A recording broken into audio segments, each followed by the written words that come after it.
मंच पर बैठे हुए छत्तीसगढ़ के पूर्व मुख्यमंत्री और एआईसीसी में राष्ट्रीय महासचिव भूपेश बघेल जी, छत्तीसगढ़ के अध्यक्ष दीपक बैद जी, सीएलपी महंत जी, जरिता जी एआईसीसी सचिव, मीडिया के प्रभारी यहाँ पर सुशील शुक्ला जी, विजय जांगीर जी, मलकीत सिंह जी और तमाम मेरे जितने भी सहयोगी मीडिया डिपार्टमेंट और बाकी डिपार्टमेंट से हैं, आप सबका अभिवादन।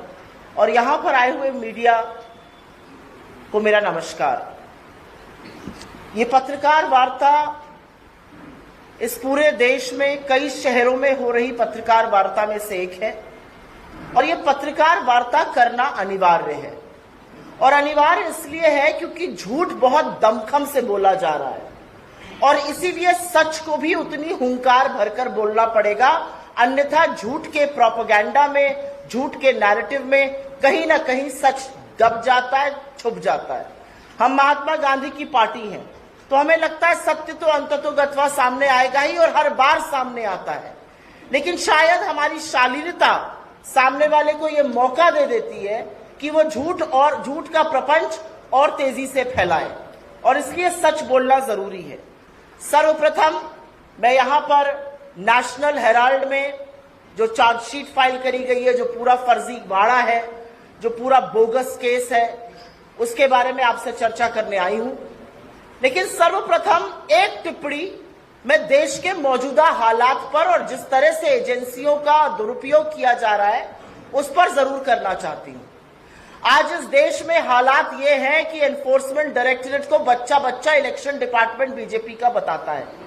आज हालात ये है कि सीबीआई और इनकम टैक्स की साख डूब चुकी है। आज हालात ये है कि जिसके खिलाफ ईडी एक्शन लेती है उसको लगता है मैं सच की सही लड़ाई लड़ रहा हूं, अन्यथा बीजेपी मेरे खिलाफ एक्शन नहीं लेती। एजेंसीज का लगातार दुरुपयोग हो रहा है, पिछले 11 सालों में हो रहा है। 95% जो केसेस ईडी के हैं वो इस देश के विपक्ष के खिलाफ है और उन लोगों के खिलाफ है जो दमखम के साथ आंख में आंख डालकर भारतीय जनता पार्टी से, नरेंद्र मोदी की विफलताओं को उजागर करते हैं, उनसे लड़ते हैं। तो सर्वप्रथम मैं थोड़ी सी, क्योंकि भ्रांतियां फैलाई गई हैं, उस पर चर्चा करना अनिवार्य समझती हूं और आपके सामने कुछ तथ्य रखना चाहती हूं। एजेएल क्या है, यंग इंडियन क्या है, उसमें सोनिया जी और राहुल जी का रोल क्या है, क्या केस है, यह बताना जरूरी है। तो अगले 5-6 मिनट मैं आपसे अपेक्षा करती हूं कि अगर आप मेरी बात थोड़ी ध्यान से सुने तो अपने आप थोड़ी भ्रांतियां खत्म हो जाएंगी। इस देश की जंगे आजादी के दौरान जब अखबारों पर जबरदस्त अत्याचार हो रहा था या वो ब्रिटानिया हुकूमत के प्रभाव में थे, तब हिंदुस्तान की सबसे मुखर आवाज बनने का काम नेशनल हेराल्ड और नवजीवन जैसे अखबारों ने किया। नेशनल हेराल्ड और नवजीवन अखबारों को चलाने की प्रेरणा महात्मा गांधी, रफी अहमद किदवई, पुरुषोत्तम दास टंडन, सरदार पटेल जैसे लोगों से मिली और पंडित नेहरू ने एसोसिएटेड जर्नल्स लिमिटेड नामक एक कंपनी की स्थापना की 1937 में, जो नवजीवन और नेशनल हेराल्ड और कौमी आवाज जैसे अखबार छापता था। असलियत यह है कि ब्रिटिश हुकूमत भी नेशनल हेराल्ड से उतना ही चिढ़ती थी जितना मोदी जी चिढ़ते हैं। 1942 को नेशनल हेराल्ड को बैन करने का काम इन्होंने किया था और 1945 तक नेशनल हेराल्ड बैन रहा था। अब बात करते हैं एजेएल पर संकट कैसे आया। एसोसिएटेड जर्नल्स लिमिटेड, जिसकी स्थापना आजादी के महानायकों ने की थी, क्योंकि ये एक नॉट फॉर प्रॉफिट पेपर था और ब्रिटिश हुकूमत से लड़ रहा था, जाहिर है ये फाइनेंशियल क्राइसिस से गुजरा। इसके ऊपर लगातार डेट बर्डन, जिसको कि कर्जा कहते हैं, वो बढ़ता गया और एक वक्त ऐसा आया कि नेशनल हेराल्ड का छपना टेम्परेरी बंद हो गया। नेशनल हेराल्ड कर्ज में डूबा और तब कांग्रेस पार्टी ने, और यह बात ध्यान से सुनिएगा क्योंकि यहां पर झूठ नंबर 1 बोला जाता है, तब कांग्रेस पार्टी ने नेशनल हेराल्ड की कंपनी एसोसिएटेड जर्नल्स लिमिटेड को 90 करोड़ का लोन दिया। यह लोन एक साथ नहीं दिया गया, ये लोन 100 बैंक ट्रांजैक्शन और चेक के माध्यम से दिया गया। इसका सारा ब्यौरा, इसका स्टेटमेंट हमारे जो पार्टी का स्टेटमेंट है उसमें है, जो पीपल्स ऑफ रिप्रेजेंटेशन एक्ट के अंतर्गत हम हर साल ईसी को देते हैं। यह लोन 90 करोड़ का था, 100 बैंक ट्रांजैक्शंस और चेक के माध्यम से दिया गया। लेकिन क्योंकि एजेएल पर बहुत ज्यादा कर्ज था, और इस लोन का क्या उपयोग हुआ, इस लोन से एजेएल के जो कर्मचारी थे उनको वीआरएस का पैसा, उनका प्रोविडेंट फंड, उनकी ग्रेच्युटी, उनकी रुकी हुई सैलरी, इलेक्ट्रिसिटी बिल इत्यादि पे किए गए। लेकिन कोई भी कंपनी, और आप में से जो थोड़ा बहुत आर्थिक जगत से संबंध रखते हैं, कोई भी कंपनी अगर कर्ज के तले दबी हुई है तो वो नहीं चल सकती है। लेकिन उसको बोलने से पहले मैं आपको पहला झूठ बता देती हूं। पहला झूठ ये बोलते हैं कांग्रेस पार्टी पैसा कैसे दे सकती है। ये मामला 2012 में पूरी इलेक्शन कमीशन की बेंच के पास गया और पूरी इलेक्शन कमीशन की बेंच ने रूल किया कि कांग्रेस पार्टी ये लोन दे सकती है, इसमें किसी नियम और कानून का उल्लंघन नहीं हुआ है। This is an order from the complete bench of the election commission. ये पहला झूठ यहीं पर ध्वस्त होता है, क्योंकि झूठ ये जोर से बोला जाता है। खैर, इस कर्ज को, 90 करोड़ के कर्ज को कर्मचारियों को देने में, बिल चुकाने में इस्तेमाल किया गया। लेकिन क्योंकि कंपनी पर कर्ज इतना ज्यादा था, वो ऑपरेशन नहीं कर सकती थी। इस समय एजेएल के 760 शेयर होल्डर थे, 760 शेयर होल्डर्स। आप में से कुछ लोगों के पास कंपनीज के शेयर होंगे, किसी के पास रिलायंस के होंगे, किसी के पास टाटा के होंगे, किसी के पास किसी बिरला कंपनी के होंगे। आप एक शेयर होल्डर है। वैसे ही एजेएल के 760 शेयर होल्डर थे, और तब एजेएल के कर्जे को इक्विटी में कन्वर्ट किया गया। यह बहुत कॉमन प्रैक्टिस है, यह हिंदुस्तान की अधिकांश कंपनियां रोज करती हैं, और खुद नरेंद्र मोदी जी की सरकार इसको एनसीएलटी में रोज करने का काम करती है। डेट को इक्विटी में कन्वर्ट करना एक बहुत स्टैंडर्ड प्रैक्टिस है। जब आप डेट को इक्विटी में कन्वर्ट करते हैं तो उसी इक्विटी को आप दूसरी कंपनी में ट्रांसफर करते हैं जो बीमार कंपनियों को चलाती हैं, और ऐसा हमने भी किया। हमने डेट को इक्विटी में कन्वर्ट किया और यंग इंडियन नाम के एक कंपनी बनी 2010 में, और ये सारी इक्विटी उसमें ट्रांसफर हुई जो डेट कन्वर्जन हुआ था। यंग इंडियन ने एजेएल का टेक ओवर नहीं किया, एजेएल के किसी एसेट का टेक ओवर नहीं किया, एजेएल की किसी इनकम, एक नए पैसे की इनकम एजेएल की यंग इंडियन के पास नहीं जाती है। यंग इंडियन एजेएल का 760 शेयर होल्डर थे, 761वां शेयर होल्डर बना। यंग इंडियन कंपनीज एक्ट के सेक्शन 25, जो पहले सेक्शन 25 था अब सेक्शन 8 है, उसके अंतर्गत एक कंपनी है। सेक्शन 25 या सेक्शन 8 के अंतर्गत जो नॉट फॉर प्रॉफिट कंपनी होती है, उसके शेयर होल्डर को, उसके किसी डायरेक्टर को एक नए पैसे की सैलरी, एक नए पैसे का डिविडेंड या एक नए पैसे का मुनाफा नहीं मिल सकता है। यंग इंडियन के शेयर होल्डर्स सोनिया गांधी जी, राहुल गांधी जी, ऑस्कर फर्नांडिस जी और मोतीलाल वोरा जी हुए। और वो इसलिए हुए क्योंकि उस समय सोनिया जी पार्टी की अध्यक्ष थी, राहुल जी महासचिव थे, ऑस्कर फर्नांडिस संगठन महासचिव थे, और मोतीलाल वोरा जी तब कोषाध्यक्ष मतलब ट्रेजरर थे। इसके दो डायरेक्टर सैम पेट्रोजा जी और सुमन दुबे जी हुए, लेकिन ये शेयर होल्डर नहीं थे। तो दूसरा झूठ कि यंग इंडियन ने कब्जा कर लिया, यंग इंडियन ने कोई कब्जा नहीं किया। यंग इंडियन आज भी महज एक शेयर होल्डर है। एजेएल के 6 प्रॉपर्टीज हैं जो उसकी है, एजेएल की इनकम उसकी है। एजेएल एक नए पैसे का प्रॉफिट यंग इंडियन को नहीं देता, और यंग इंडियन अपने शेयर होल्डर्स को एक पैसा नहीं दे सकता। तो तीसरा झूठ कि राहुल जी या सोनिया जी या अन्य कोई खूब पैसा बना रहा है, वो सफेद झूठ है, क्योंकि वो पैसा बना ही नहीं सकते हैं सेक्शन 25 कंपनी के अंतर्गत। ये बातें 2012 तक चलती रही। उसके बाद एक और झूठ बोला जाता है, और वो झूठ है एजेएल के पास 5000 करोड़ की प्रॉपर्टी है।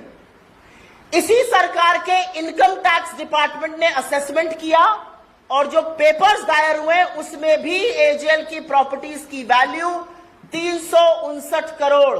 Please listen to this carefully, क्योंकि ये पांचवा झूठ बोला जाता है। 5000 करोड़ की प्रॉपर्टी का झूठ, और सच इनका इनकम टैक्स डिपार्टमेंट बताता है प्रॉपर्टी महज 359 करोड़ की है।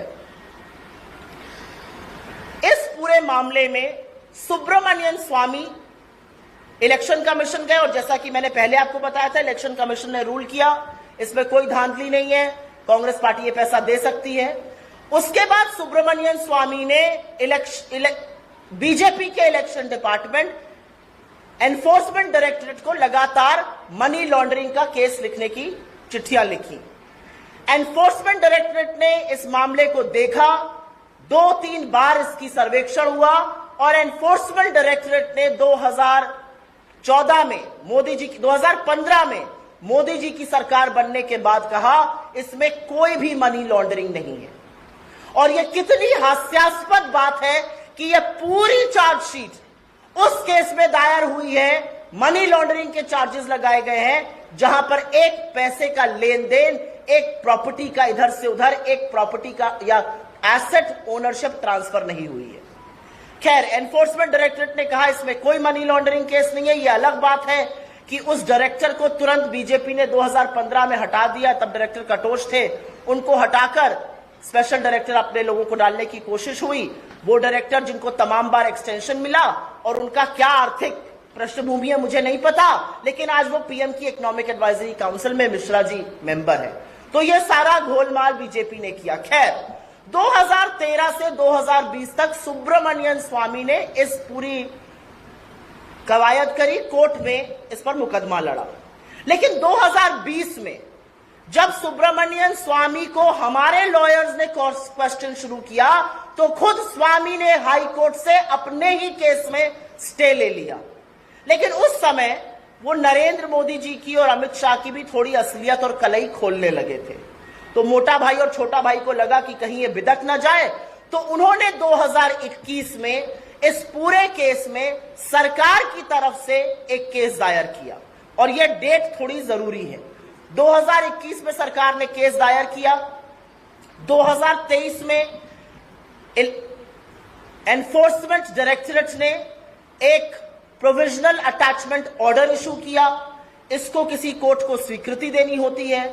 10 अप्रैल 2024 पिछले साल 10 अप्रैल 2024 को एक ट्राइब्यूनल ने इस प्रोविजनल अटैचमेंट ऑर्डर को अप्रूव किया और उसकी कंडीशन थी कि 365 दिन के अंदर चार्जशीट दायर होनी चाहिए, अन्यथा केस बन जाता।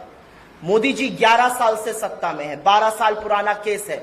365वें दिन ऑन द 365th डे 9 अप्रैल 2025 को आनन फानन में इधर उधर हाथ पैर मारकर एक चार्जशीट दायर करी गई और उसमें इतने हास्यास्पद चार्जेस लगाए गए। और जैसा कि मैंने कहा, मनी लॉन्ड्रिंग का चार्ज उस केस में जहां पर एक पैसे का आदान प्रदान नहीं हुआ है।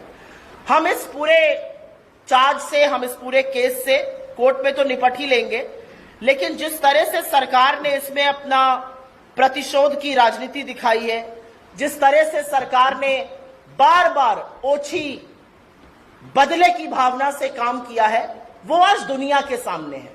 आप जी हजूर सत्ता में बैठे हैं, 365वें दिन आप इसलिए चार्जशीट दायर करते हैं क्योंकि आपके पास न तथ्य है, न साक्ष्य है, न सबूत है। असलियत यह है कि यह पूरा केस सिर्फ और सिर्फ इसलिए किया गया है जिससे कांग्रेस पार्टी बुलंदी से आपसे लड़े ना। लेकिन हमारी लीडरशिप, हमारा नेतृत्व, हमारे अध्यक्ष, हमारे पूर्व अध्यक्ष और लोकसभा में नेता प्रतिपक्ष राहुल गांधी एकमात्र ऐसे व्यक्ति हैं जो आपसे आपकी आंख में आंख डाल के लड़ते हैं और कहते हैं कुछ भी हो जाए मुझे उस कॉन्सिक्वेंस की, उसकी कोई चिंता नहीं है। आपने उनका घर लिया, कोई बात नहीं, आपने उनकी सदस्यता का षड्यंत्र रचा, कोई बात नहीं, वो फिर भी आपसे लड़ रहे हैं और यही डर आपको सताता है। और आपकी जानकारी के लिए बता दूं, एक छठा झूठ जो बोला जाता है, एजेएल तो जी, नेशनल हेराल्ड तो जी छपता ही नहीं है। नेशनल हेराल्ड और नवजीवन हर हफ्ते छपते हैं।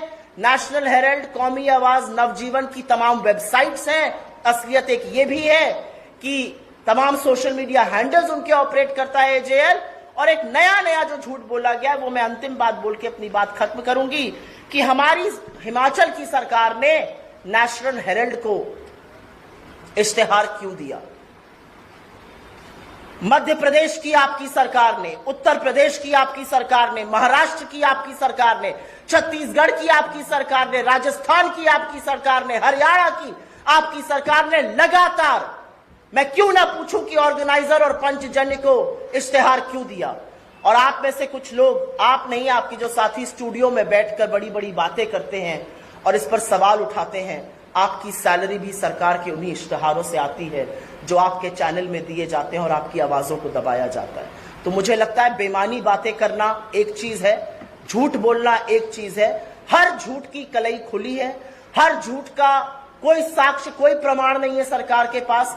ये सिर्फ प्रतिशोध की राजनीति से की हुई एक चार्जशीट है और इसका मुकाबला हम कोर्ट में करेंगे। लेकिन एक बात इससे साबित हो गई है कि नरेंद्र मोदी और उनकी सरकार डरती है, इस देश का प्रधानमंत्री कायर है। धन्यवाद। आपके सवालों का स्वागत।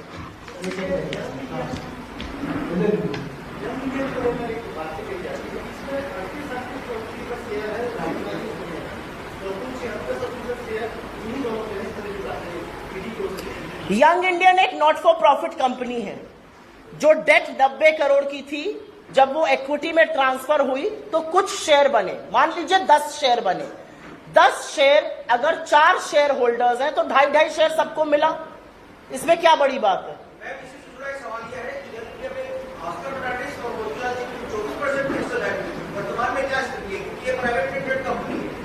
ये नॉट फॉर प्रॉफिट कंपनी है, ये प्राइवेट लिमिटेड कंपनी नहीं है। ये नॉट फॉर प्रॉफिट कंपनी है जो एक नया पैसा अपने किसी शेयर होल्डर को नहीं दे सकती है। जब भी कोई दिवंगत होता है तो उसका शेयर पूल में आ जाता है और जब कोई नया नॉमिनेट होगा तो उसको वो शेयर दिया जाएगा। किसकी है? 24% की जो हिस्सेदारी थी, उस हिस्सेदारी से उनको क्या मिल रहा है? आप सवाल पूछे, मैं आपसे सवाल दोबारा पूछ रही हूं। सोनिया गांधी जी और राहुल गांधी जी के पास 38% शेयर है, उससे उनको क्या मिल रहा है? क्या वो एजेएल के मालिक बन गए? नहीं।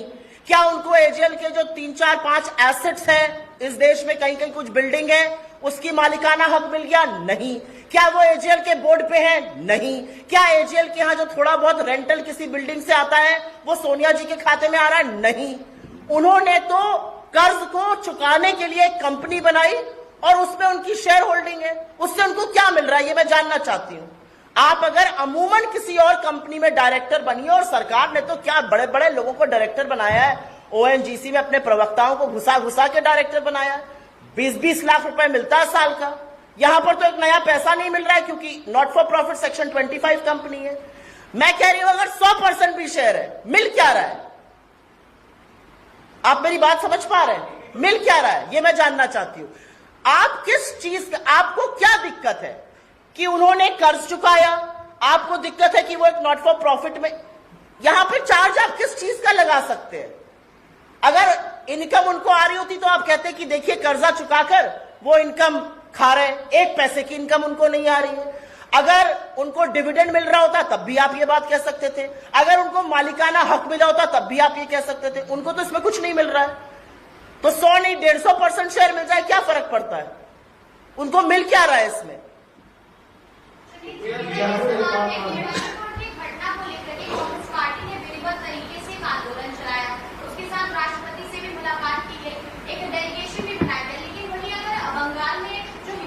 पहले मैं इस मुद्दे पर बात करूंगी, पहले मैं इस मुद्दे पर बात करूंगी, मैं आपके सवाल का जवाब दूंगी, लेकिन इसके बाद आपने इतनी देर मेरी बात सुनी, मैंने बोला अगर इस पर सवाल है तो पूछिए, आपके सवाल का जवाब दूंगी, लेकिन पहले नहीं।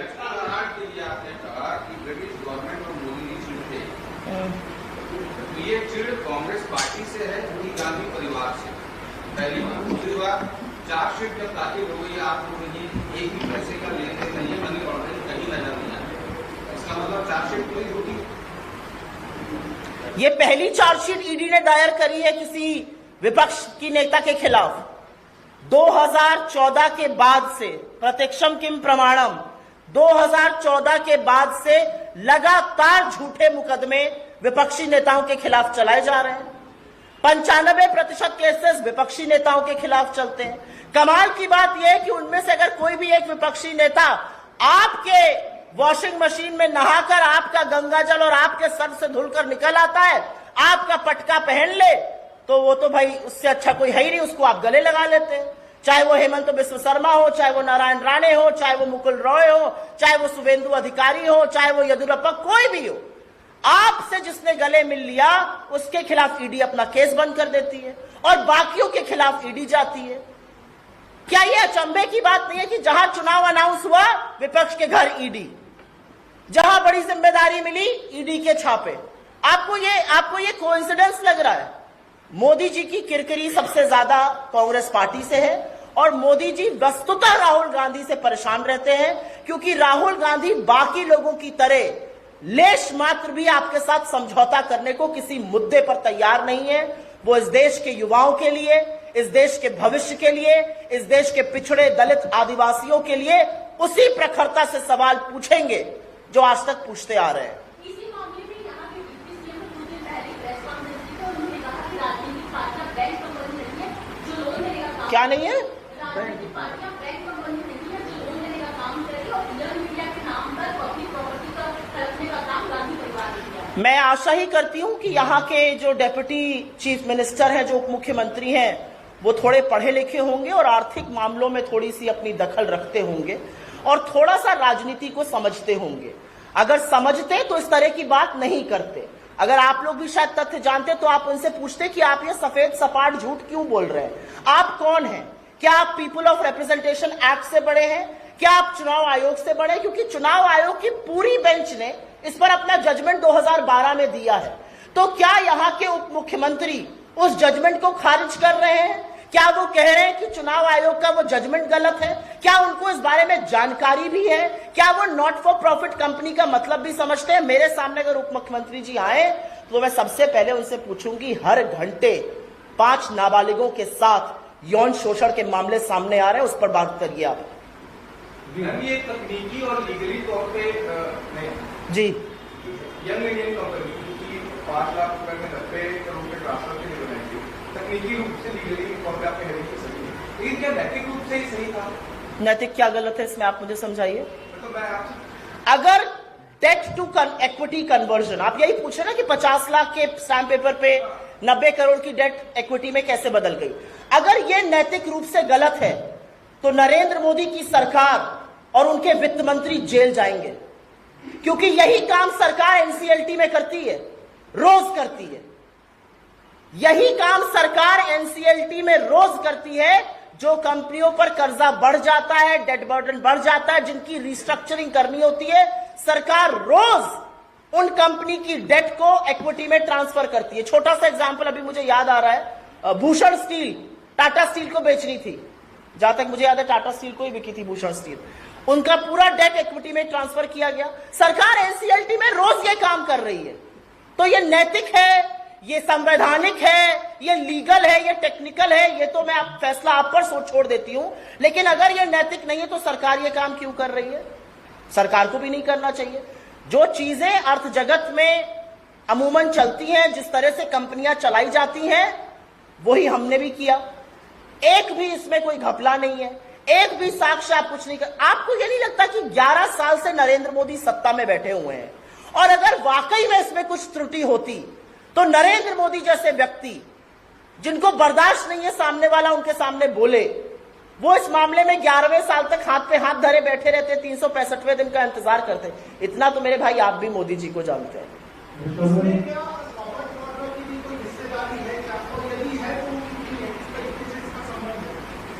अब मुझे नहीं पता कि ये 7वां झूठ बोला जा रहा है, व्हाट्सएप पे आ रहा होगा, मुझे इसकी कोई जानकारी नहीं है। ना प्रियंका जी की, ना उनके परिवार के किसी सदस्य की इसमें कोई भी हिस्सेदारी है। मैंने 4 शेयर होल्डर्स के नाम आपको बताए, सोनिया जी, राहुल जी, ऑस्कर फर्नांडिस जी और मोतीलाल वोरा जी। 2 डायरेक्टर्स जो शेयर होल्डर नहीं है, non share holder director Sam Pitroda ji और सुमन दुबे जी हैं। एक कोई और फर्जी केस रॉबर्ट वाड्रा जी के खिलाफ जरूर चल रहा होगा। आपने उनसे 23,000 डॉक्यूमेंट लिए हैं, 20 साल से आप उनसे पूछताछ कर रहे हैं। मुझे तो ईडी के उन ऑफिसर पे तरस आता है जिनको कुप्रभावों के चलते ये सब करना पड़ रहा है। आपको मैं बार बार 20 साल बुलाऊं और वही सवाल दोहराऊं तो आपको मेरी क्षमता पर, मेरी कर्मठता पर तो सवाल उठाना चाहिए, और ये सवाल हम ईडी पर भी उठाते हैं। हर झूठे मामले में ये सिर्फ प्रतिशोध की गंदी राजनीति है और कुछ नहीं है। और कहीं ना कहीं ये रेप्यूटेशन को असैसिनेट करना है, कहीं ना कहीं ये लोगों की रेप्यूटेशन को, लोगों की छवि को बर्बाद करना है। लेकिन ये देश राहुल गांधी क्या है, सोनिया जी क्या है, समझता है। ये देश जानता है कि आप अगर 80 करोड़ लोगों को फ्री का भोजन देने का दम भरते हैं तो वो इसलिए भरते हैं क्योंकि सोनिया गांधी जी इस देश में खाद्य सुरक्षा बिल लेकर आई। आप मेरे देश को इस कगार पर ले आए हैं कि आज 83% इंजीनियर और 50% MBA के पास नौकरी नहीं है। पियोन की नौकरी आती है, वहां पर PhD लाइन में खड़ा है। आपको पता है, इन सब बातों से अगर मुद्दे को भटकाना है तो ऐसी बातें शुरू कर दो जिस पर चर्चा होती रहे। मैम, एक चीज और भी पूछ रही थी, जब ये मुद्दा उठा, आप लोगों का प्रदर्शन चालू हुआ, तो ये कहा जा रहा है कि कांग्रेस भ्रम फैला रही है और आरोपियों को बचाने की कोशिश कर रही है। इवनली बीजेपी के जो कार्यकर्ता है वो कांग्रेस कार्यालय के घेराव की कोशिश कर रहे हैं। बीजेपी के कार्यकर्ताओं में जंग लग गया, थोड़ी और घेराव की हमारी कोशिश करें। और मुझे ऐसा लगता है कि गलत के में नहीं है, क्योंकि जब इस देश में जंगे आजादी चल रही थी, जब स्वतंत्रता संग्राम चल रहा था, तो बीजेपी वाले माफीनामे और मुखबिरी कर रहे थे और हम अंग्रेजों से लड़ रहे थे। तो हमारे डीएनए में है गलत के खिलाफ बोलना, हमारे डीएनए में है शांतिपूर्ण प्रदर्शन करना, हमारे डीएनए में है अन्याय को न सहना। उनके डीएनए में नहीं है, क्योंकि वो माफीनामे और मुखबिरी लिखने वाले लोग हैं। जब हम भारत छोड़ो आंदोलन महात्मा गांधी के आह्वान पर कर रहे थे तो वो सरकारें चला रहे थे मुस्लिम लीग के साथ मिलकर, वो ब्रिटानिया हुकूमत के कदम चाट रहे थे। तो बीजेपी के डीएनए में नहीं है, ये सच है, ये हमारे डीएनए में है और हम करेंगे।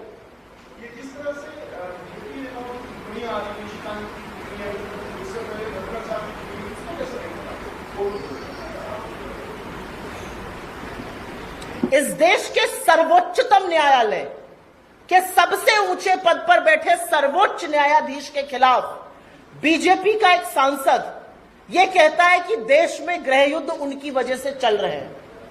उससे पलड़ा झाड़ने का काम कुछ ही घंटों में बीजेपी के राष्ट्रीय अध्यक्ष जेपी नड्डा जी करते हैं।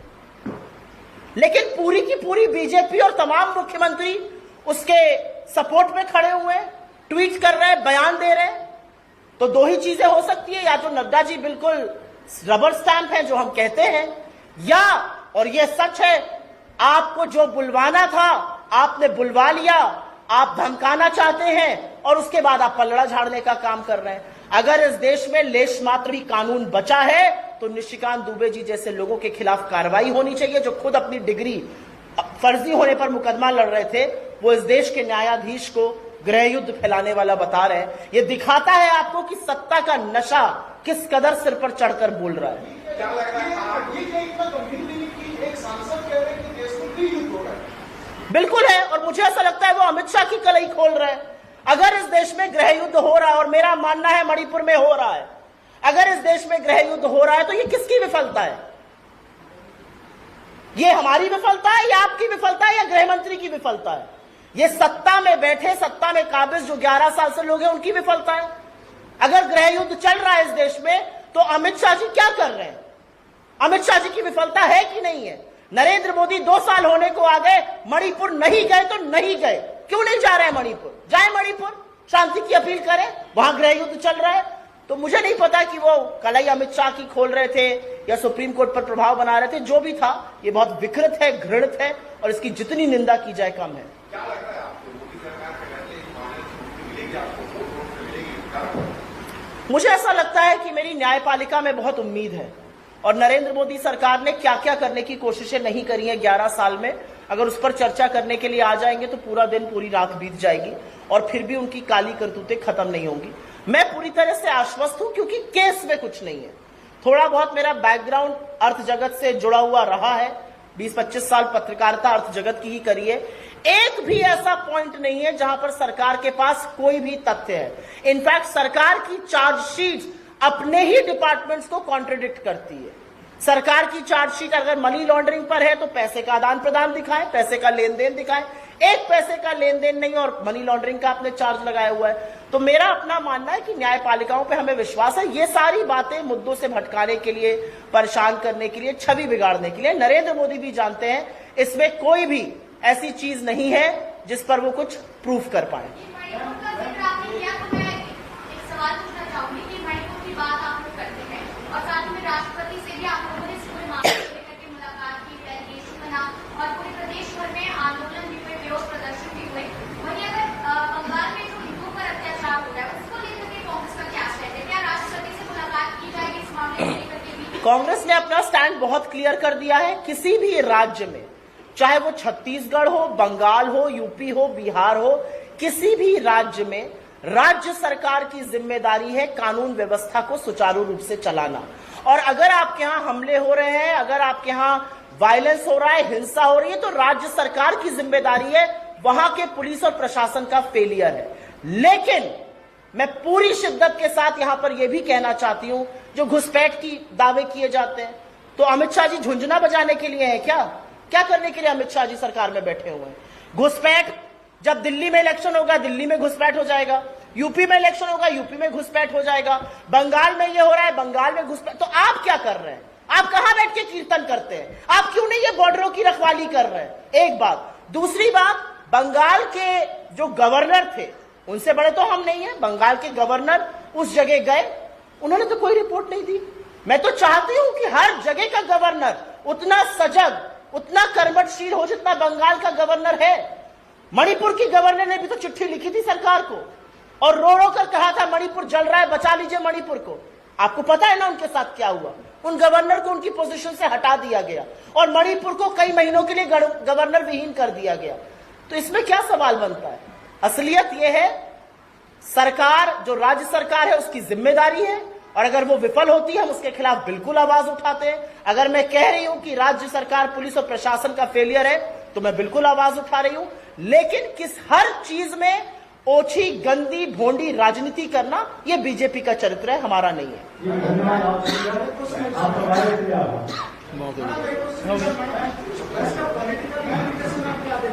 किसका?